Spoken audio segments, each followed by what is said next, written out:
Hello, everyone. Welcome to Season 1, Episode 11 of the Moderately Athletic Podcast. I'm your host, Sam Wantock, and I know what you're thinking immediately.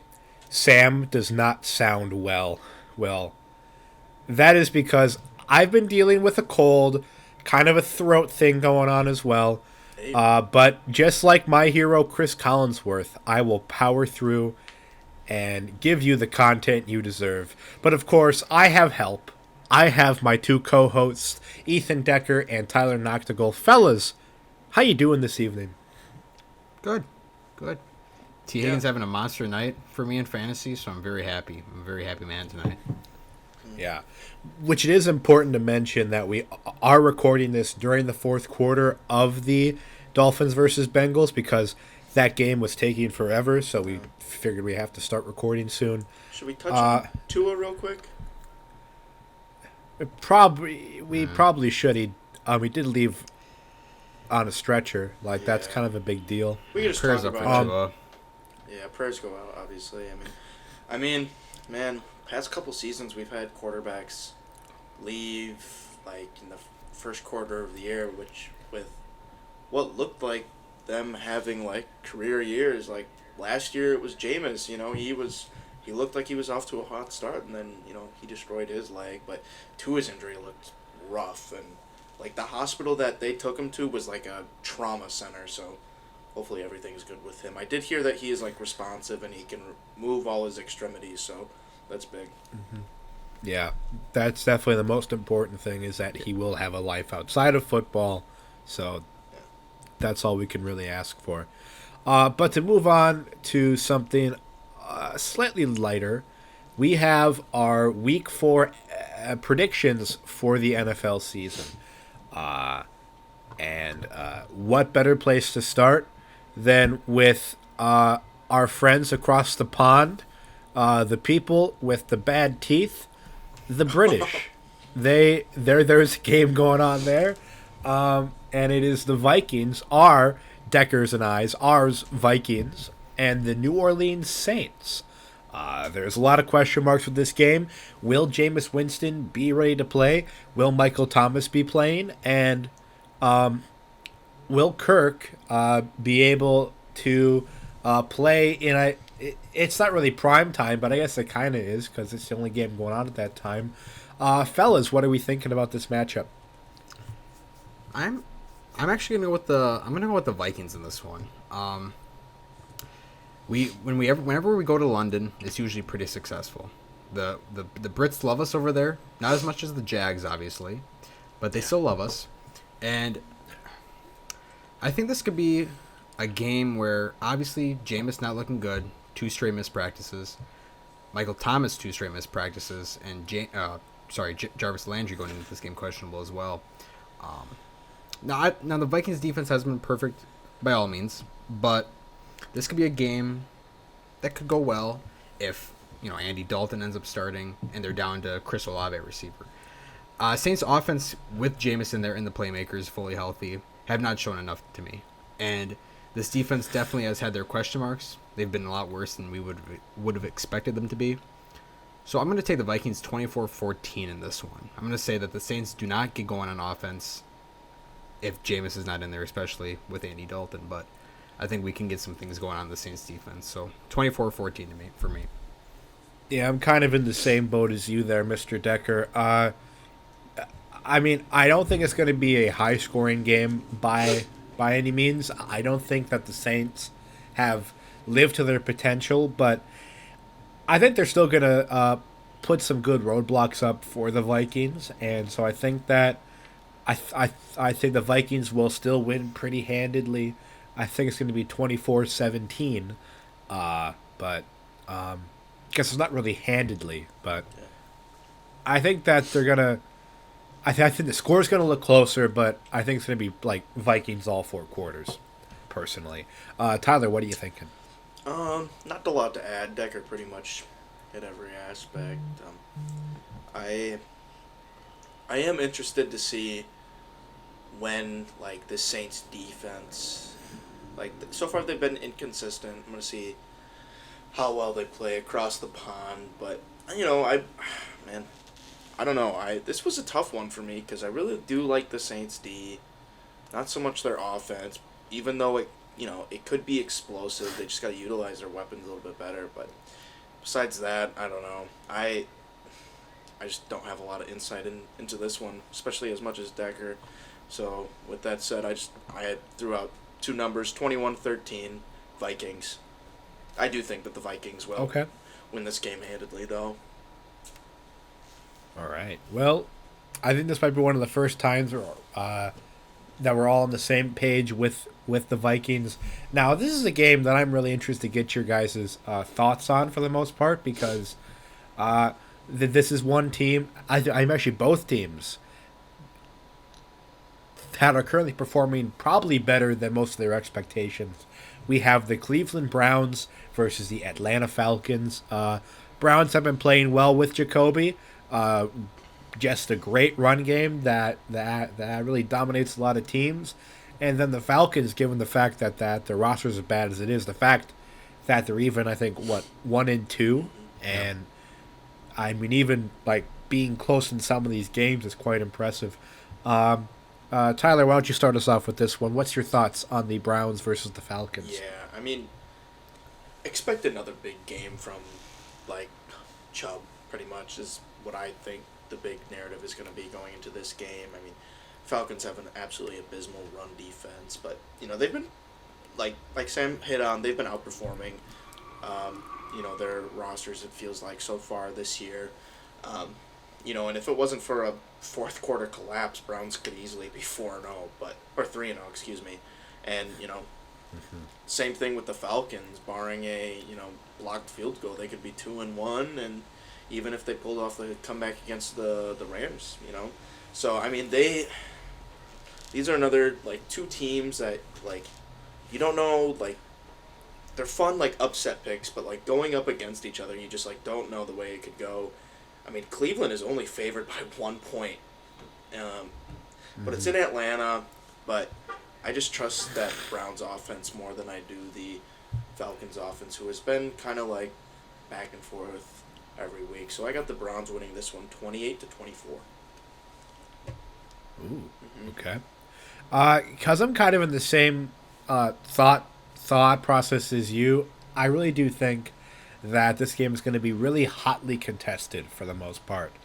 I think it's going to be a game mostly played on the ground. I don't know if we're going to see the same Cordell numbers we saw last week for Atlanta, but I do think that when it comes down to it, I think that Jacoby's going to make the throws that he needs to, and it's going to be a last-second field goal for the Browns, 24-21.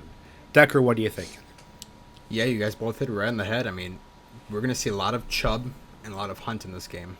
It's going to be a lot of running. It's going to be a lot of in the trenches.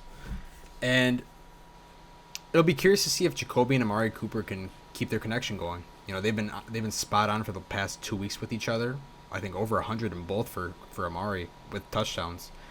And for the Falcons, like, until I see their offense start to decline at all, I'm not going to say they're going to lose in a blowout at all. I think they'll keep it very close. I think in most games they'll actually keep it pretty close. Just because of their offense, I mean, we get to see, like, Drake London's been a superstar so far his rookie year. And then last week they finally got Kyle Pitts going. It took till week 3, but they finally got him going.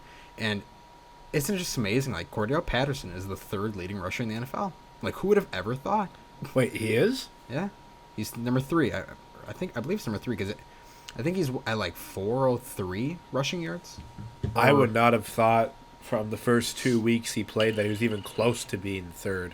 Yeah, it was 122 last week, I believe it was. Well, so, he had like 150 week 1, wasn't it? He had yeah. Oh, did he? He had a monster game week 1 against the Saints. I totally missed that. Cordell's killing it. I mean, he's playing Yeah. on a Pro Bowl level right now. Yeah, that's the thing. This Falcons team, even though they're 1-2, it still feels like they're overperforming right now, which is weird to say. Yeah. So. But then we go to their defense. Their defense won't do a whole lot. They're very weak on defense. So AJ Terrell is pretty much falling off the face of the earth, man. Yeah, he's I think he's 51 on PFF right now, so he's not looking good at all. So yeah, I got Browns 27-21. I think Falcons will be able to keep it very close, and yeah, just look for a big game from Chubby again. Yeah. Chubb is going to run the league over, and I think it's going to be up to someone to stop him, and I don't think it's going to be this week either. All right, moving on. We have probably what most people would forecast as the game of the week. We have the Buffalo Bills versus the Baltimore Ravens. Josh Allen, the Bills, hoping to bounce back after a quite a devastating loss to the Dolphins, and the Ravens are hoping to keep the train rolling. And Lamar Jackson's hoping to continue his good run. Decker, what are you thinking about this matchup? Yeah, this is gonna be really fun because right now this is the two favorites for MVP going up against each other: Lamar Jackson and Josh Allen. And I have a sense that the Bills are gonna be able to kind of get the train back on track in this one, with last week being just a weird one where you're in Miami, very hot, players getting exhausted, and the way their scheme was not good at all, with running 60 times and running 12 times. So, and I think Lamar will still have a good game, but I think he won't have as big of a game as he has the past 2 weeks, obviously against Miami and New England. So I still think this is going to be a high-scoring game. I still think these offenses are going to be shining. I got Bills 38-30.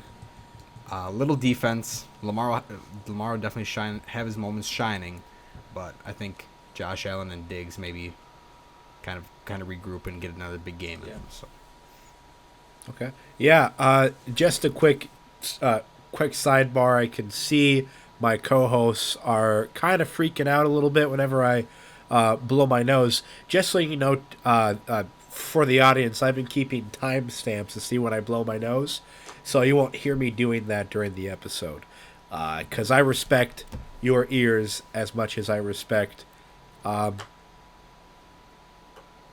Tyler, what are your thoughts on this game?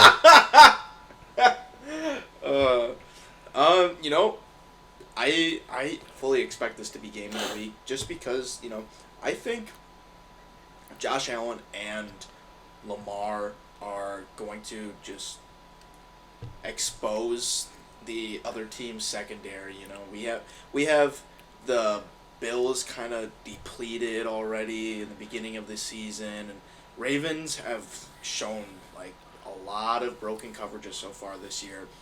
So I think like whichever QB is basically able to take advantage of these like pretty depleted secondaries or just non-cohesive secondaries with the Ravens. I think that's who's going to come out on top, and it's in Baltimore. You would expect the Bills to bounce back in a big way, especially after losing to division rival. But I think this game is just determined by Lamar. I think he is the MVP, and these are the kind of games that the MVP wins. So I have the Ravens winning 33-31.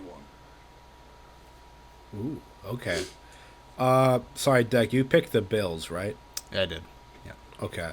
Because I'm in the same boat as you. To kind of answer your question, Tyler, because you made a good point, which is kind of my main reasoning for picking the Bills. You said whichever team can take advantage of a weaker secondary is going to win.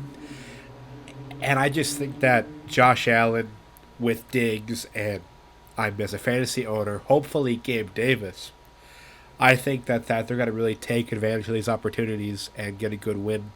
So I'm just going to be close. No question about that. But I think it's going to be Bills 31-28. Moving on, we have not the game of the week. Unless you're a big Cooper Rush fan, we have the Dallas Cowboys versus the Washington Commanders.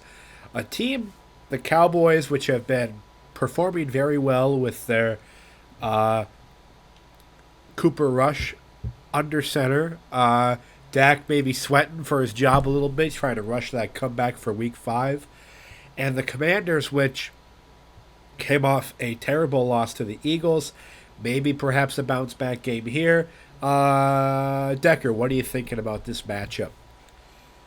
Yeah, I think the Cowboys are going to keep it going. I mean, it won't be obviously flashy wins, but we say it pretty much every episode. Cooper Rush and Kellen Mond, or fuck, God, dang, We do say it every episode. Kellen Moore, Yeah, there you go. Kellen Moore, sorry. Kellen Moore comes up with great game plans to help Cooper Rush win. And Cooper Rush so far in his starts is 3-0. And they're not flashy wins, they're not sexy wins. He's not making huge plays out there, but they do enough to get the job done. And I don't see this being a high scoring game at all. I think it'll be pretty low scoring. So, and look for the Cowboys on defense. The Commanders' old line just gave up 9 sacks to Philly. And I do not see the Commanders' O-line getting any better from that. And look for Micah Parsons and DeMarcus Lawrence to absolutely feast in this one. Carson Wentz is going to be so flustered back there. Look for maybe a couple interceptions, a couple fumbles, whatever that may be. Yeah. This game really will come down to defense for me, and Cowboys are just the way better defense right now. So I got Cowboys 17-13. No score. Yeah, to kind of build off what you said, Decker, about how Wentz is going to be very flustered, because this was a stat that I just learned tonight, was that Wentz is currently tied with Joe Burrow for being sacked the most to start the league to start the season, which kind of surprised me because I definitely thought that the Commanders' O-line was better than 15 sacks, but I mean, they did lose. They lost Scherf over the offseason. They really didn't gain yeah. anything from that. Yeah. And I mean, Eagles just feasted on that O-line. They're just really bad. I mean, Eagles just Yeah. have waves So I would and say- waves of pass rushers, though. Like Jordan Davis plays 30% of the snaps, which is absolutely insane for a first rounder. But that's kind of what he played at Georgia, so that just goes to show you the kind of depth that they have. yeah. So I definitely agree with your line of thinking about how Wentz won't really have the time to throw. And so with that being said, I'm also going Cowboys 28-14. Tyler, what are you thinking? Cooper Rush has just really impressed me. He dissected a bad Giants defense pretty well. And he hit he hit some pretty high difficulty throws down the field. So just based off of that, and the Cowboys O-line does look a lot better with Jason Peters at left tackle. So just with that, I think Cowboys win this 23-17. I don't think it's a big blowout for the Cowboys, but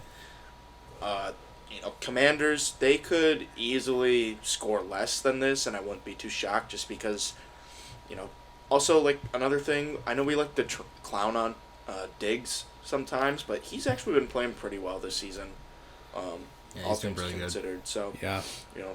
I guess props where props are due. So, but I do think that this will be all Cowboys for most of the way. Yeah. So this next game that we're looking at, perhaps knowing someone in this call who picked this team as a lock, they might see a blowout in the near future. We have the Detroit Lions versus the Seattle Seahawks. Decker, I guess I'd like to pick your brain on this because, which I've also agreed because the Lions are, cause I'm also locking the Lions this week. But I'm curious, what's your thought process for locking the Lions against the Seattle Seahawks? I mean, the Lions are at home. Their offense is very good this year. They are putting up 96 points they put up through 3 games so far. And Seahawks defense is just not good. And no Swifty in this game. I don't know about Amon-Ra. I know he didn't practice today, but I don't really know. He could be a true game time decision for all we know. Lions can still move this ball. Jamal Williams is a very capable backup running back to Swifty. He's a very tough nosed running back. He's a goal line back that if you're on the goal line, he'll stuff it in. And this Lions O-line is still very good. Even with the injuries to Jonah Jackson, They're very very capable. Goff's been playing great ball this year. He's looking very good. And they were saying that in Hard Knocks too, how Goff's looking really strong so far, and he's carried that into the season so far. While sure the Lions' defense isn't great and has their weak points at certain areas, I don't see, Geno Smith and them on that offense being able to really blow up the Lions like the Vikings did or the Eagles did in weeks past. So I'm gonna say Lions 31-20. I just think I see little ways the Seahawks are gonna win this game. Yeah, I'm definitely in the same kind of thought process as you. So between the Swift injury and the Amon-Ra St. Brown injury, it's definitely more concerning to have St. Brown gone than to have Swift gone because of how Jamal Williams has been able to really fill the shoes quite well. In fact, maybe even overflow the metaphorical shoes. But with that being said, because there's still enough weapons on this Lions offense, I still to think compensate for anybody being gone. To be honest, I think even if this would be like the perfect game for Amon-Ra to be out if he was to miss time. Like DJ Chark and Josh Reynolds, Goff still likes to go to, and they are good vertical threats for the most part. And look for maybe more Hawk in this one. TJ Hawkinson's been pretty quiet so far this season. This would be a game to get him on track too. So. Yeah, the Seahawks just haven't looked good since week 1. Maybe that's a testament to how bad the Broncos' defense is. But, so I think it's going to be the Lions 31-17. Tyler, what are you thinking about this matchup? Not a lot to say, to be honest with you. I mean, Seahawks just haven't looked good. Lions got that really impressive offense. Not too great of a defense. I will say my pick. I mean, I think I would pick the Lions no matter if Amon-Ra is out, but I will say it would make my points different. I have the Lions winning 30-17, but if Amon-Ra is out, it might be a little bit closer, but I still do think that the Lions are very capable of taking this one. Yeah. Sounds like we're all on the same page there. Moving on, though, this is a game that, given recent roster changes in terms of injuries, I'm really excited to see what you guys are thinking with this matchup. We have the Los Angeles Chargers versus the Houston Texans. Chargers are just like half in the ER right now. So Herbert's apparently fully healthy, but that's still yet to be seen. So is and Tua. The Texans, yeah, Apparently. that's a good point. Yeah, and then the Texans, they're coming off an embarrassing loss to the Bears. Tyler, do we see a possible world where the Chargers get upset 2 weeks in a row? Yes, but personally, I don't see it happening. Obviously, there's that 1 in 100 chance. The Texans, even against the depleted Chargers team, just don't have enough firepower, to be honest with you. I do expect, the Chargers offense to still be efficient with the ball. Not a lot of deep plays. Herbert's not really going to have a lot of time, so it's going to be a lot of dink and dunk. But I still do think that the Chargers defense is going to be good enough to get a couple picks on Davis Mills, who has looked, Davis Mills through the first couple weeks. So, Chargers are going to be one of my locks this week, I think. I haven't narrowed my down completely, but I do think I'm going to nail Chargers down. They got to bounce back somehow, and they got to start kind of saving their season, even though it's only week 4.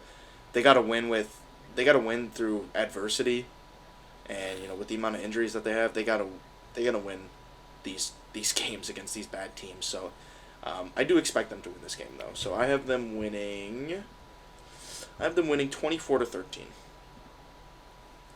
All right. Yeah, mine's a little bit closer. I'm gonna have a score basically because I don't know how well the Chargers will perform with those injuries. With that being said, though, I still think Chargers are going to win. I think it's going to be 24-20. Decker, what are you thinking? Yeah, I got a little bit more Chargers getting this one easily. I also have them as one of my locks, but like we were saying, like the Texans on defense are such a mess, and they give up huge running games every game. Seems like a running back is getting 100 yards every game on them. So look for Eckler to. I could probably see like 160 for maybe this game. I mean, it's going to be a lot of Eckler. Like, Tyler, as a fantasy manager, you're going to love this. I see mean, Eckler having a huge game in this one. I like what you're saying, but with that offensive line, especially if Lindsley's out, there's no way in hell. Like, I'm sorry. Even against a depleted or just a bad Texans defensive front, there's no way in hell Eckler goes for 160, like, on the ground. No way. Maybe total yards. There's a possibility. Yeah, yeah. But no way in Did hell. Did you forget what we learned season 1 episode 10? Austin Eckler is him. That's facts. Forgot about that. Yeah. So that was a really good bit. Thank you. Yeah. So for me, long-term Chargers D, I got worries about Bosa being out, J.C. Jackson injury health right now. I still got the Chargers winning this one, 35-13. They'll be one of my locks for the week as well. Wow, man. That is definitely quite the point spread. That's a game I'm really intrigued to see how that goes, because that one was really tough for me to decide on what I liked. This one might be equally as hard. We have the Titans versus Colts. Last week, both these teams shocked the world by getting their first wins. It was Colts against the Chiefs and Titans against the, well, less surprising, Titans against the Raiders got a win. This is a divisional matchup, which maybe last year would have had big consequences. Maybe this year not as much. Decker, what are you thinking about this matchup? Yeah, this is not a fun matchup at all. I mean, two very underperforming AFC South teams that had higher expectations going into the season. Obviously, both were considered contenders to win the division, and they are not looking like that currently. I said in the last episode, I'm still out on the Colts, even that win they had against the Chiefs. I come away not very impressed still, because it was more the Chiefs' blunders than Colts actually outplaying them. Titans too, like winning against an 0-3 Vegas team last week by 2, and a Raiders team that hasn't been doing much. Both teams I'm still very much out on. That's what made this game so difficult to pick for me. But in the end, I'm going to go Colts 24-20. I think regardless, it's going to be a close game. You know, two very good backs when they're on, and JT and Henry. And I think at the end, Matt Ryan and Jonathan Taylor do enough to get this team a win. So not a whole lot to say. I just think JT will have the better ground game. I'm going to go 24-20. Yeah, my entire thought process with this game was that it's going to be on the ground. JT versus Derrick Henry. Which one do I think is going to do better? And I personally do think JT. So I have the Colts going 21-13. That is Colts 21-13. Tyler, let me pick your brain a little bit here. Yeah. Of the two running backs playing today, who's going to do better tomorrow? Or on Sunday? I don't think Colts have a very good offensive line. Just flat out. Their left tackle is a bum. And while the Titans defense has not looked the best this year, especially against stopping the run, I do like the matchups that the Titans have defensively. Just kind of stop JT. Man, this one's just so hard. You know, I love both of them, but I think Derrick Henry gets the edge in this game. But with that said, I still think that the Colts win at home against the Titans, 20-14. And oh man, am I rethinking this? I might be rethinking it. No, I'll just keep it. I'll keep it. Don't take backsies. Yeah, don't take backsies. But Ryan Tannehill, he's been sneaky efficient with the ball. Colts defense is, they got a decent front seven. I think Shaq Leonard should be back this week. Man, I'm really back. Okay. No, I'll stick with it. But No, yeah, take back I'll seats. stick with it. But this is a tough one to predict, to be honest with you. Like, such a toss up. I I worry about this Colts offensive line for sure. Um, and I do think that the Titans still have potential. And same with the Colts, but just not. I don't know, man. It's tough. Yeah. 24-14 Colts. I'll stick with it. Well, like I did preface, this is probably the toughest game to pick. Yeah. Well, By far because it's a divisional game, two teams that have very underperformed. You don't know which one is less sucky. yeah. So But I mean, we got Chiefs Bucks Sunday night. That one's gonna be a. That's horrible to predict. that one's not great either. But we're not there yet. Facts. We're going to move on to by far the best 2-1 teams in the league. Bears versus Giants. So I'm going to start with this one simply because, like I said, ironically, these are the two best 2-1 teams. As in, how in the shit are both these teams 2-1? That's what I can't figure out. But with that being said, Giants are by far the better 2-1 team. I think it's going to be a Giants win, 21-10. I think that Justin Fields completes 5 total passes, but like he has like one really good pass, and that makes like freaking just people blow up because of how good the one play is. We're like, oh, he's not that bad, but he is. 21-10. Tyler, what do you think?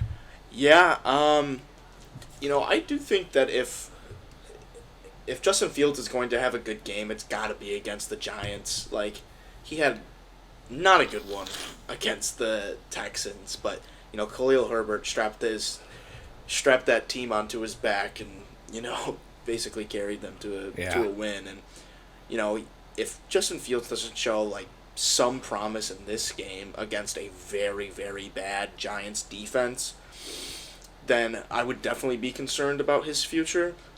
But Giants have probably the worst O-line in the league. They have one good spot, and that's Andrew Thomas. And Sorry, continue. Sorry. yeah, that's correct, right? Deck? Could you read the statement? Yeah. Andrew Thomas is their only good offensive lineman. Yeah. Oh, yeah. I think he's still the number one graded tackle. I would assume so. He's killing it, man. Ever since he switched over, like, he's just been so impressive. And, yeah. He is. Yeah. Yeah. Evan Neal just he cannot keep He's his a mess. feet underneath him, man. So, but I don't really think that there's any pass rusher on the Bears that can really expose them that bad because No. Quinn, he'll be on Thomas's side pretty much the whole day. So I do have the Giants winning this one. I have them winning 20-10. So yeah, I do think Saquon is going to have another big game though. Yeah, I think Saquon's going to continue to run well. I mean, especially against this Bears group. So that is definitely very much in the realm of possibility. Now the next game we have, which I also want to start with this one because Hold on, one talk. You Oh. forgot. did I not have you talk? No, I didn't get. I'm sorry. Didn't get to share my score. Okay, what is it? Well, all I want to say is that I'm glad you were kidding earlier because while you said these are the two best 2-1 teams, these have to be the worst 2-1 teams we have seen in NFL history with the Bears and Giants. Yeah. And to make it quick, this is going to be who wins it on the ground game because both of these quarterbacks will not flat out take this game and win it themselves. So it really will come down to Saquon versus Khalil Herbert because it doesn't look like David Montgomery's going to play in this game. He's missed 2 straight practices. And I think Saquon gets the edge. Giants do enough. 23-17 for me. Giants. All right. Yeah, sorry that I cut you off, Decker. And just a little quick thing I wanted to add, because like I saw Decker see it in the webcam, but I was looking at my webcam, and so I thought there was like something on my chin, but it turns out that there's like a flake on my screen. And I thought it was on my chin and I couldn't get it off. So that was pretty cool. One that else is pretty cool. What? Jaguars versus Eagles. Yeah. I want to start because because this is one of my locks this week, but not in the way you would think. God. I'm locking the underdog, baby, and this is here's my reasoning for this. When you look at the three defenses that the Eagles have faced so far, it's the Lions, the Vikings, and the Commanders. Three pretty bad defenses. Vikings by far the best, but that's not saying much. And so I think you put Jalen Hurts in this offense against and what so far seemed to be quite a competent defense through these 3 weeks, and I think that Trevor Lawrence continues to improve.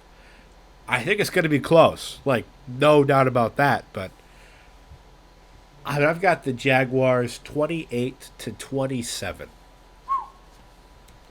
Yeah. That's bold. I think you don't know the meaning of a lock.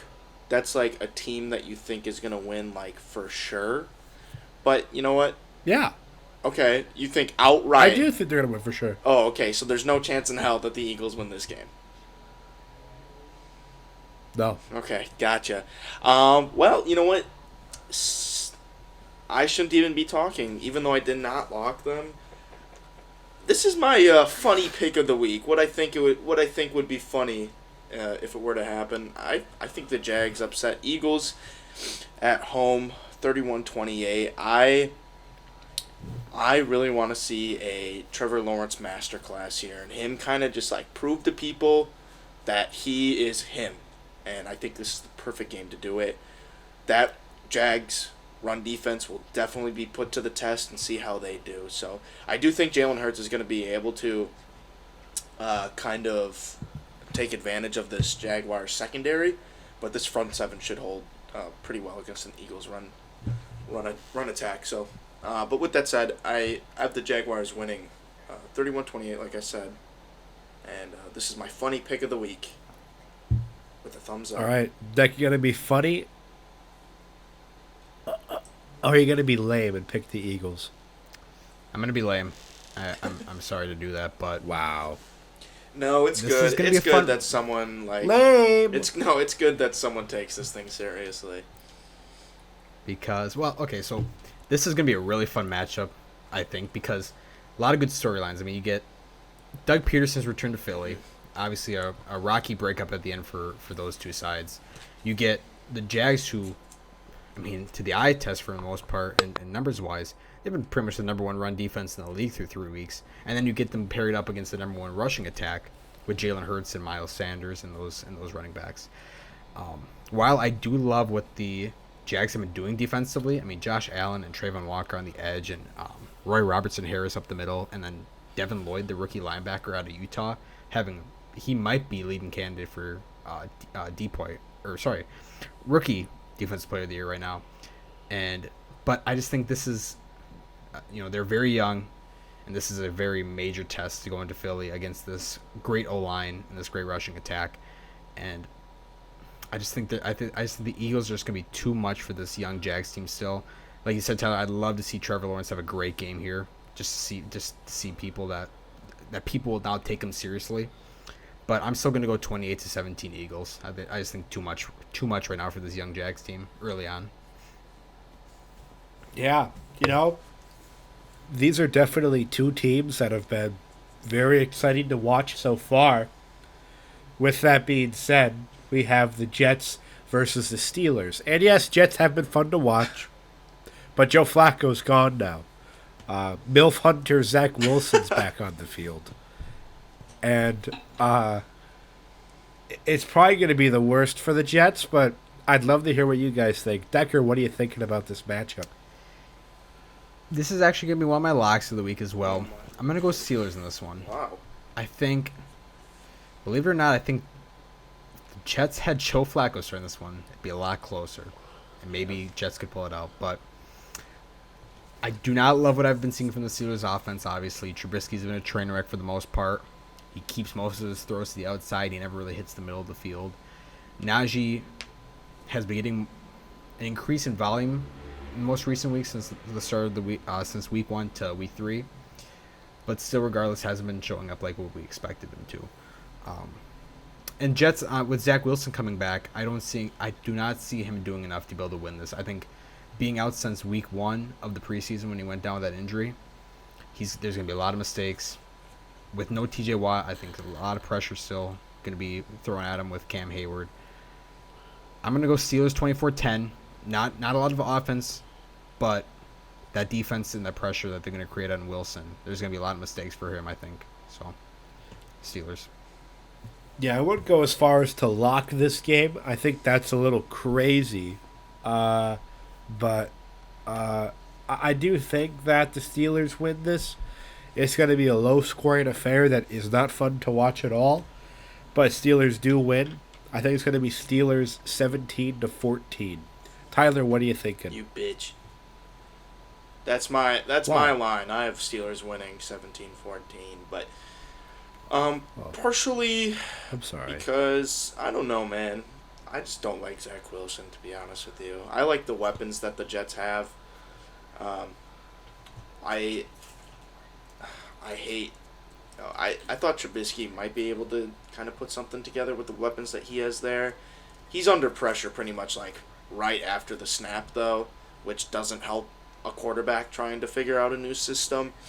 Matt Canada is a horrible offensive coordinator, but the Steelers D just, I think will just absolutely. I think we'll have another New York QB seeing ghosts out there, because I think just the Steelers D, the way that they can fly around, I think they'll pretty much destroy Zach Wilson. But I wouldn't be surprised if someone like Hall or Wilson, Garrett Wilson, are able to kind of break one off or score. So that's why I have it so close. But yeah, I think Zach Wilson's like a bottom 3 quarterback until he proves otherwise. Which, yeah, to be fair, he hasn't had a chance to yet this last season. year when This he will be was his in and first chance healthy, to he do- looked bad. So, like, Well, Baker Tyler, this year, take a page out of Baker your this book. year looked better than Zach Wilson last year. Yeah, I mean, that's fair, but I think it was you always said that the most important progression to see is the first year and the second year. Second That's year, why I'm excited to see. yeah, second year is definitely like if your supposed franchise quarterback is in their second year and they're not putting things together, kind of like what we're seeing with Justin Herbert, Justin Fields, even though his supporting cast isn't the best, that's when you kind of have to seek other options. So yeah, this is a big year for Zach Wilson. So Definitely. And then to move on, we have the Cardinals versus Panthers, which I'm also going to start this game because I'm pretty certain that the Cardinals are currently not favored in this game by 1.5 points.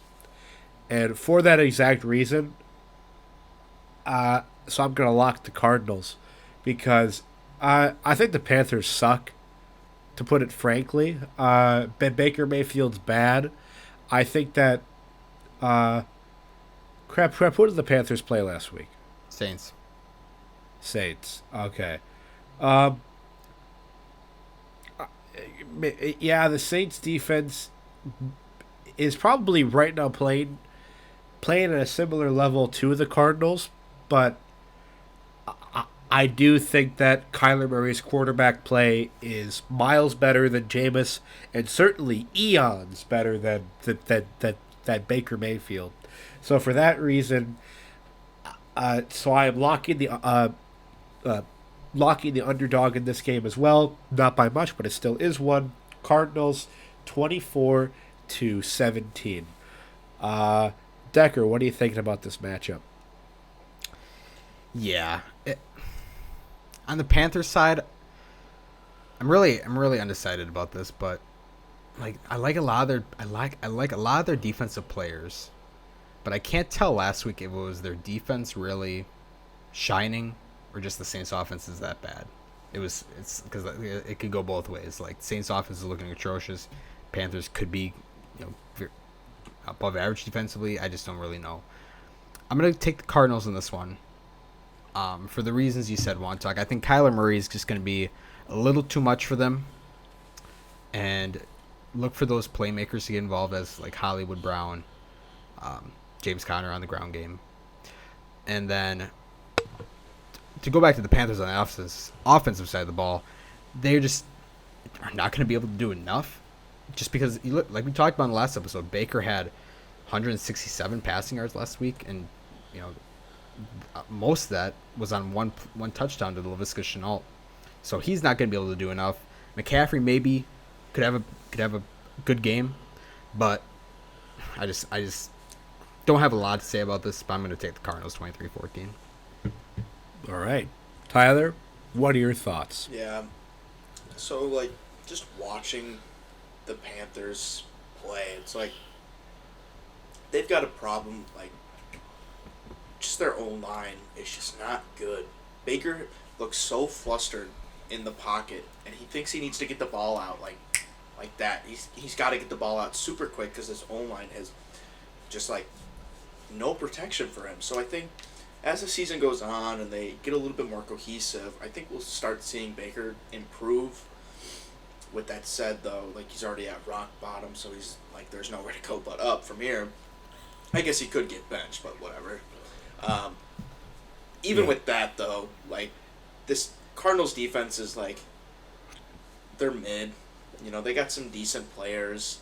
I do think Baker throws a pick at least, and I think Kyler's just too good of a quarterback to lose this kind of game. And I actually think that he does, like, a really good job. I have Cardinals winning 28-17. All right. Well, moving on, we have a game that probably won't be as close. We have the Packers versus the Patriots. Mac Jones died. No Mac Jones. Tyler? Brian Hoyer. Brian Hoyer season. Will Brian Hoyer be the next Joe Cool? Or will Brian Hoyer is the next Tom Brady, okay? His starting quarterback got hurt. He's coming in. He's going to start the game, and he's going to have a Tom Brady-esque career after this. I'm calling it. Okay. But anyways, Packers, I think, have their way with the Pats. I think that this is going to be very similar to, like, the Bears game, where it's kind of just like Packers all the way, but it's like still, it might not feel like Packers all the way just because, like, it'll be kind of low scoring, I guess. Like, it's not going to be a blowout, but I think, like, Packers D is good enough to, like, I would say if they wanted to, they could probably hold them from not scoring a touchdown, but I also said that against the Bears, so I'll give a touchdown to the Pats. And so I have the Packers winning 24-10. Okay. Yeah, this was also my last lock. Packers, simply because I don't think Brian Hoyer gets it done. I still don't like their play calling. Patriots were able to take advantage of a damaged Ravens secondary. Packers don't really have that, so I think it's going to be Packers 28-13. This is also Decker. What are you thinking? This is also my second and last lock.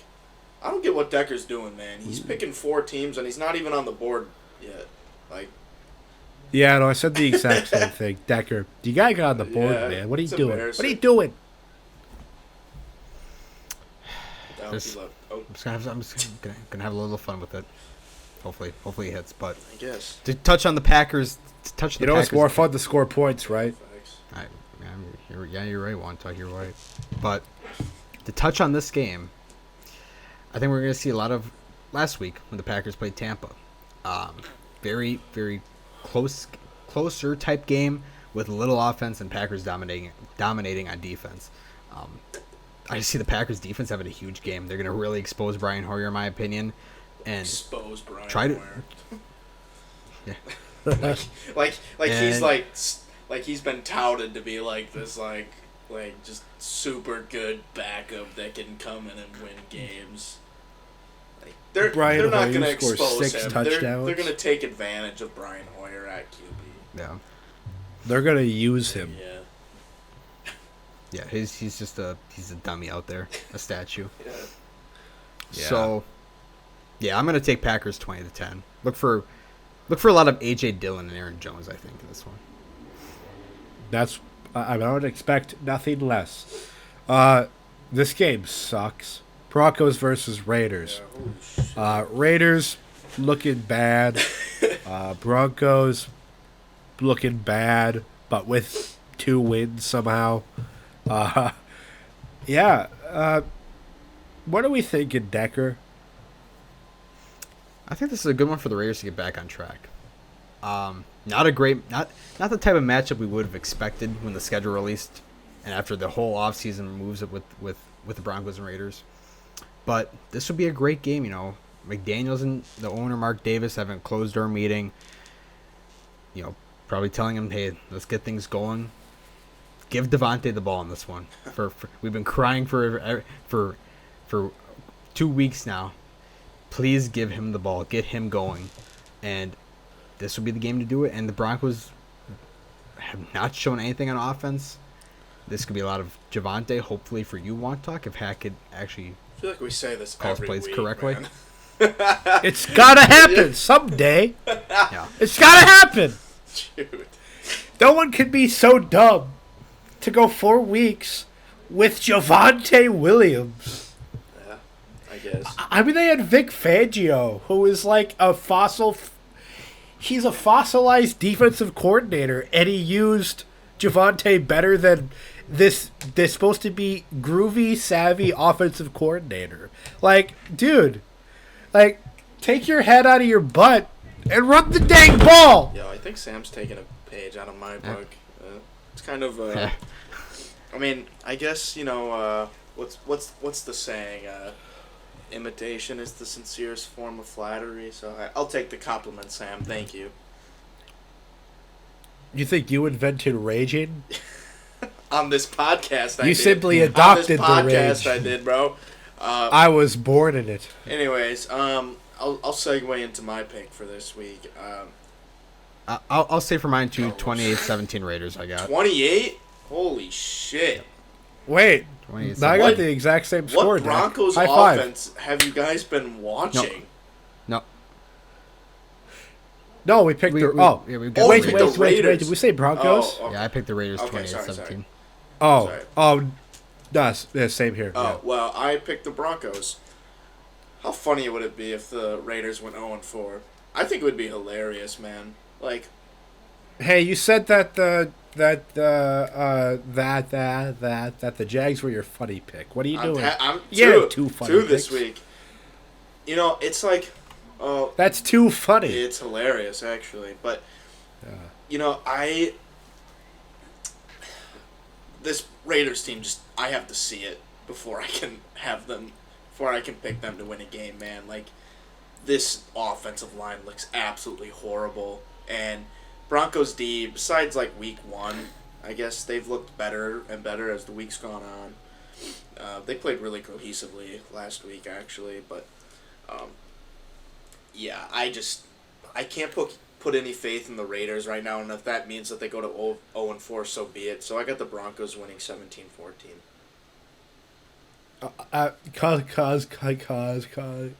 Cause. I will admit, Tyler, because that exact same thought went through my head when I was picking this. Like, I think we got to see a win first before we can believe it. But at the same time, I don't know. This is definitely the game that it could really happen. Lock I think, it then. But, Lock it. Lock the Raiders. No. Do it. Hey, you're the one that's yelling at me for Lock locking the Raiders. too No, I was many yelling at teams. Decker. Lock the You know, we Raiders did if lock you think that they're going to win so bad. No, Lock 'em. I did like the I Raiders in refuse. this one, actually. You did? I did. You locked the Raiders? Oh my God, Decker is allergic to points. What the hell? I sent that to you last Oh night. my God, that's funny. I sent that to you last night, Sam. How many locks do you have? I thought you were kidding. I got 4. I got the Chargers, Lions, Steelers, Raiders this Oh week. my God! Not even the Packers. I thought you were joking. Holy shit! I wrote it down in my diary that night. Dude. How do you Decker lock, said a how do very you funny lock- joke today. How do you lock the Raiders when over the Packers when the Packers are almost 10-point favorites? Oh wait, you didn't lock the Packers? No. I didn't this week. No. What are you Raiders doing? aren't even like an underdog, Decker. I- I can't, man. This really turned into a shit on Decker podcast, man. My God. Yo. I'm just going with it. I'm rolling with it. Yeah, and you're rolling Dak, to week 5 with 0 points, bro. Tyler, how does it feel? Okay, it's this for you, Tyler. How does it feel to have a guaranteed second place in the lock? You know what? Lock. Right now, it's feeling a lot better than dead last with 0. So. Hey, Haha. man. I can't wait for this week, Dan. I can't wait. Yeah. Watch Deck hit on every single one. Yeah, we'll have to wait and see. We'll have to wait and see. Duke could know by like. Oh wait. Yeah. Okay. We'll know by Sunday night. Yeah, we'll know by Sunday night. We'll know by Sunday night. I didn't like no Monday night game this week. Probably not a good call because both these Monday night games could be hotly contested. But first we have the Chiefs versus the Buccaneers. Buccaneers, they're coming off quite a dissatisfying loss to the Packers, but they're bringing back in Mike Evans, and the Chiefs are going to hope to bounce back from a shocking loss to the Colts. We have another classic Brady versus Mahomes matchup, young versus old. What do we think? Decker, you start. I feel like we see this every year. I feel like we see a Brady Mahomes matchup every year now. Yeah. It really feels like. And oh man, We're waiting for this like game's a passing of the torch moment because I'm pretty sure Brady's beat him every single time. I think so. Yeah. I think so, but man, this game's gonna stay in Tampa amidst the hurricane. It's still gonna be played down there at Raymond James, and I'm gonna go with the Chiefs in this one. Haven't seen enough from the Tampa Bay offense through 3 weeks. I don't think it gets back on track in this one. Chiefs, obviously, disappointed, let down after their loss in Indy last week, where they shot themselves in the foot. And I think the Chiefs get back on track in this one. I'm not going to say it's going to be a blowout. I think it'll be pretty close, but I think Mahomes finally gets the edge. I'm going to go 24-17. Decker, I swear that we're sharing notes because my score is exactly the same as yours. Chiefs 24-17 for kind of the same reasons. I do think that this won't be as high a scoring as as we'd probably expect with a Brady Mahomes matchup. I just think that that the Bucs offense is just just completely depleted, minus like the fact that Mike Evans is coming back. I still think it's a very weak group, and the Bucs defense will be good enough to keep Mahomes in check for the most part. So it's going to be lower scoring, but yeah, 24-17. Tyler, what are you thinking? So, like, going through my picks, I did all of them except for this one. So I'm like, well, maybe these two will say something that'll kind of, like, influence my decision. I'll do it on the fly. I am still lost. I have no idea who to pick, man. You know, and when this happens, I think I'm just going to go with the home team, especially if Evans is back this week. I do think Lenny might have a big game on the ground. He is looking for a bounce-back game, and Chiefs' offensive line looked pretty suspect against the Colts front seven, and the Buccaneers by far and away have a better front seven right now than the Colts do. So I think that might be a little trouble. So I'm just gonna do Buccaneers. I'm not gonna lock them though. That's for damn sure. Man, I don't even know. 27-20. Win by a touchdown. Okay. And I mean, like, I think it's like, what was the? You both had the Chiefs winning, or no? You both were split. Never mind. And like, Now we both pick Chiefs. yeah. So, oh, you did? Okay. Well, it's like, Yeah. did you guys find it difficult to pick this game, or are you guys pretty set on the Chiefs? I found it difficult. This is definitely on the tougher half of the schedule, I mean, like, but I did land on the Chiefs pretty soundly. Kansas City is only favored by half a point, so it's like literally a toss-up in Vegas's mind. So, And another thing I'm Yeah. curious to see is there going to be any fans at this game? yeah. Yeah, Like, didn't even who's that. who's going to this game? Like, Chiefs this fans, week- dude. Yeah, man. No, it's gonna be all the weathermen Yeah. that you see during storms. It might be. Well, Yeah. we'll see. Yeah, that's gonna be something to watch. We got to keep an eye on the storm. With that being said, crap. I feel like there's been a lot of being said tonight. We gotta I was put that phrase so- to bed. God, I had such a good segue if we were covering the Chargers because for some reason I thought that Storm Norton was on the Rams for a second. And so I was going to say, like, keep an eye on the Storm. With that being said, Storm Norton of the LA, and then Yeah. I was like, well, oh, crap. He's not on the Rams. He's so a Charger. just forget about that one. Yeah. That'll be So, the last yeah. time we talk about Storm Norton on this podcast. Yeah, no, probably it will won't, man. be. We're gonna be like, man, Storm Norton sucks ass. Got blown up Yeah, by just- Jerry Hughes. Yeah. Okay. So, no cool segue. Rams versus 49ers. Jimmy looked bad, but maybe he'll look good. Decker, what are you thinking? I really don't know with this matchup either. Like, Yeah. I'm so undecided, but I ultimately went with the Rams. I think Jimmy G, like Trent Williams going down on left tackles, massive loss for them, like on the blind side. And, man, Aaron Donald, I can see having a huge game in this one. Creating a lot of havoc up the middle. I don't know if Jimmy G can do enough in this game. I think it's still going to take a little bit of time. And while the Rams don't impress me either, 23-17 Rams winning this. Rams defense does enough to get the win. Not a whole lot of sexiness from the offenses, but yeah, I'm kind of torn with this one too. I don't really know. Yeah, this was also pretty tough for me, to be honest, because I feel like the 49ers will probably play better. Again, Jimmy just has to be a game manager, and then things will go well. But Rams are, yeah, despite not looking as good on defense, I still think that guys, I could not breathe through my nose. This is really bad. We're literally almost done.